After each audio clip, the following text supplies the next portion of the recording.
قیامت کے دن نامہ اعمال پر سب سے وزنی جو عمل ہوگا وہ حسن خلق ہوگا۔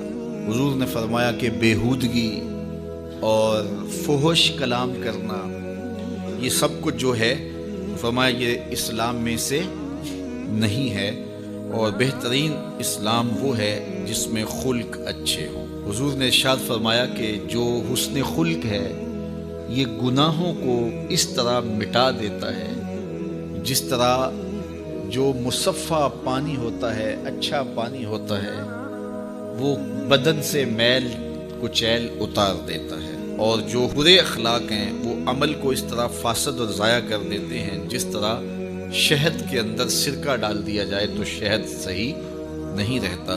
تو عمل اچھے ہیں لیکن بدخلقی ان اعمال کی بربادی کا سبب اور ذریعہ بن جاتی ہے۔